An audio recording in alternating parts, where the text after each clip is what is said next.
Hello दोस्तों, आप सभी का स्वागत है हमारे यूट्यूब चैनल एसएससी कोचिंग पे। दोस्तों, आज हम लोग संपूर्ण जीके जीएस के रामबाण सीरीज हम लोग इसमें करेंगे और इसमें जो प्रश्न है वह 90 प्रश्न पूरे हैं। ठीक ना। तो चलिए स्टार्ट करते हैं हम लोग रामबाण जीके सीरीज के। तो चलिए आज का पहला प्रश्न करते हैं, देखिएगा। और आप लोग वीडियो को एक बार लाइक शेयर जरूर कर दीजिएगा। देखिएगा, सौरमंडल का प्रधान आकाशीय पिंड कौन सा है। तो यह आपसे प्रश्न पूछा जाएगा। तो यह याद रखिएगा, सौरमंडल का प्रधान आकाशीय पिंड जो होता है वह सूर्य होता है। पृथ्वी की आंतरिक परत निफे के निर्माण में किन तत्वों की प्रचुरता होती है। तो वह निकेल और फेरस की प्रचुरता होती है। आगे चलते हैं। किस ग्रह का घनत्व सबसे कम है। तो किस ग्रह का घनत्व जो है सबसे कम है, तो यह शनि ग्रह का घनत्व सबसे कम होता है। ब्लू मून का तात्पर्य क्या है। तो ब्लू मून का तात्पर्य याद रखिएगा, पूनम का चांद पूर्णिमा, इसको याद है, ब्लू मून का यह तात्पर्य होता है। नेक्स्ट आगे चलते हैं। देखिएगा, सूर्य का निकटतम जो ग्रह है वह बुध है। ठीक ना। सौरमंडल में सबसे छोटा ग्रह कौन सा है। तो सबसे छोटा ग्रह जो है बुध है। ठीक ना, ये भी बात याद रखिएगा। आगे चलते हैं। यूरेनस सूर्य के चारों ओर एक चक्कर लगाने में कितना समय लगता है। तो इसको याद है, 84 वर्ष यूरेनस को लगता है सूर्य का चक्कर लगाने में।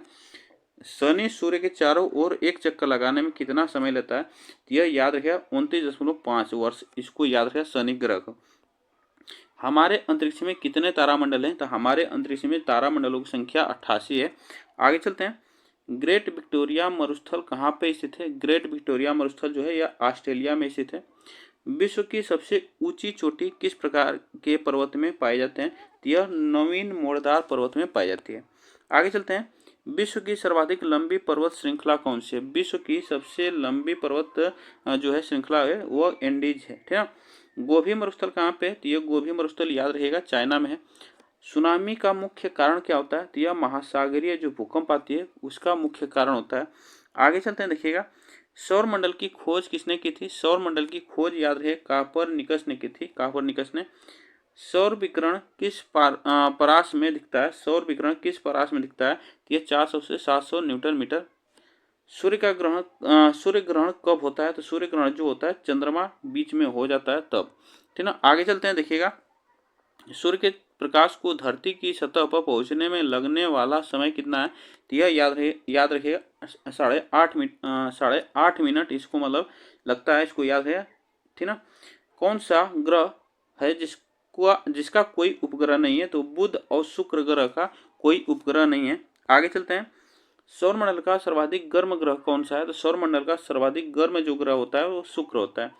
पृथ्वी को सूर्य की परिक्रमा करने में कितना समय लगता है। तो यह याद रहेगा, यह 365.5 दिन लग जाता है। आगे चलते हैं। देखिएगा, जिस तारामंडल के तारे ध्रुव तारे की ओर संकेत करते हैं वह क्या कहलाते हैं। तो यह सप्तऋषि कहलाते हैं। अंतर्राष्ट्रीय तिथि रेखा गुजरती है। तो यह 180 डिग्री पूर्वी देशांतर रेखा के अनुसार। ठीक है। आगे चलते हैं।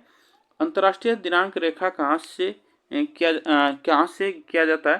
तो यह याद है, प्रशांत महासागर से किया जाता है। आगे चलते हैं। देखिएगा, आर्कटिक क्षेत्र और अंटार्कटिका महाद्वीप किस के निकट स्थित है। तो यह याद है, उत्तरी और दक्षिणी ध्रुव के निकट स्थित है। क्षेत्रफल के अनुसार सबसे विशाल महाद्वीप कौन सा है। तो यह एशिया महाद्वीप है, सबसे विशाल। आगे चलते हैं। देखिएगा, अफगानिस्तान किस देश के साथ सबसे लंबी अंतर्राष्ट्रीय सीमा रखता है। तो वह पाकिस्तान के साथ सबसे अंतर्राष्ट्रीय सीमा रखता है अफगानिस्तान। किस महाद्वीप में सबसे अधिक देश हैं। तो यह अफ्रीका महाद्वीप में सबसे अधिक देश हैं। चलेगा, सूर्य की परिक्रमा में सबसे कम समय लेता है। तो सूर्य की परिक्रमा में सबसे कम समय जो लेता है वो पृथ्वी लेता है। ग्लोबल पर पृथ्वी की स्थिति कब पाई जाती है। तो यह याद रहेगा, यह 31 मार्च और 23 सितंबर को पाई जाती है। आगे चलते हैं। देखिएगा, कौन सा ग्रह सबसे सूर्यास्त का अनुभव करता है। तो कौन सा शहर पूछा है, कौन सा शहर सबसे पहले सूर्यास्त का अनुभव करता है। तो सिडनी, इसको याद रहे, सिडनी ग्रह, सिडनी शहर। चंद्र ग्रहण होता है जब पृथ्वी सूर्य और चंद्रमा के बीच आ जाता है। तो इसको याद रखिएगा। यहाँ पे देखिएगा, दक्षिणी गोलार्ध में सबसे बड़ा दिन होता है। तो दक्षिणी गोलार्ध में सबसे बड़ा दिन जो होता है वह 22 दिसंबर को होता है। आगे चलते हैं। देखिएगा, भौगोलिक क्षेत्र की दृष्टि से जापान का सबसे बड़ा द्वीप कौन सा है। तो यह होन्शु जो द्वीप है सबसे बड़ा द्वीप है जापान का। भारतीय संविधान को संविधान सभा द्वारा अंगीकृत कब किया गया था? यह 26 नवंबर 1949 को अंगीकृत किया गया था। यह प्रश्न आपसे पूछा जा सकता है। आगे चलते हैं। संविधान सभा के संवैधानिक सलाहकार कौन थे? संविधान सभा के संवैधानिक सलाहकार थे BN राव थे। भारतीय संविधान लागू कब हुआ था? भारतीय संविधान लागू हुआ था 26 जनवरी 1950 को लागू हुआ था। ग्रीनलैंड किस देश का भाग है? तो यह डेनमार्क का भाग है। आगे चलते हैं, देखिएगा कौन सा देश भौगोलिक क्षेत्र की दृष्टि से सीमा रहित सबसे बड़ा देश है? तो सीमा रहित सबसे बड़ा देश जो है वह जापान है।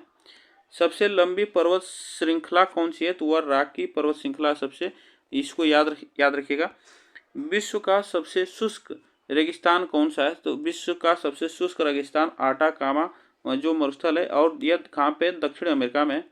विश्व की छत किसे कहा जाता है? तो पामीर का पठार को विश्व की छत कहा जाता है। आगे चलते हैं। तकला मकान मरुस्थल किस देश में? तकला मकान मरुस्थल जो है यह चीन में है, ठीक ना। नेक्स्ट आगे चलते हैं। किलिमंजारो कौन सा पर्वत है? किलिमंजारो याद रखना है, तो यह याद है ज्वालामुखी पर्वत, इसको ज्वालामुखी, इसको याद रखिएगा। मोना लोआ किसका उदाहरण है? तो यह सक्रिय ज्वालामुखी जो हवाई द्वीप अमेरिका में है, ठीक ना।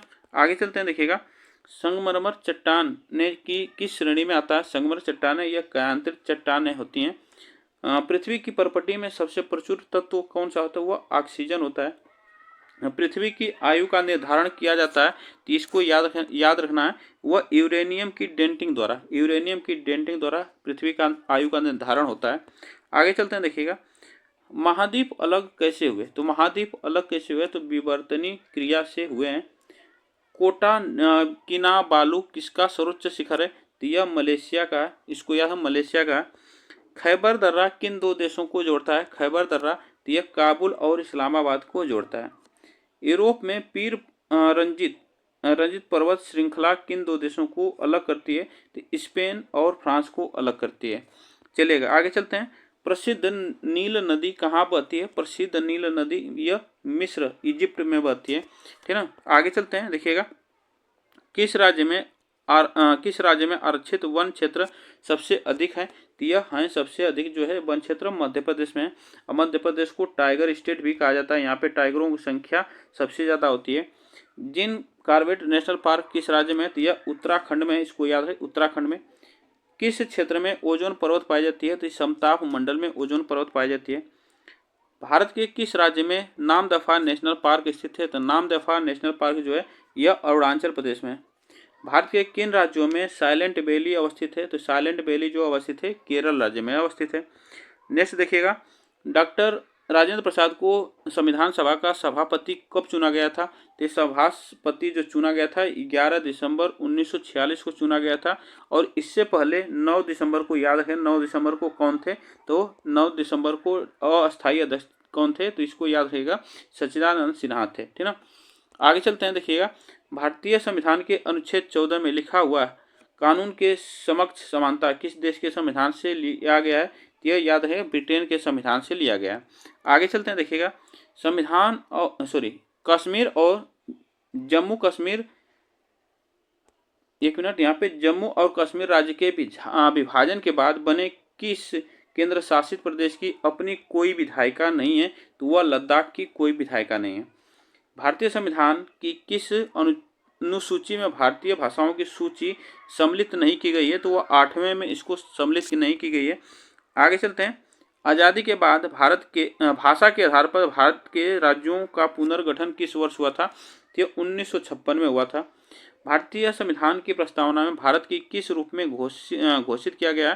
तो एक सार्वभौम सामाजिक धर्मनिरपेक्ष प्रजातांत्रिक गणराज्य के रूप में किया गया है। आगे चलते हैं।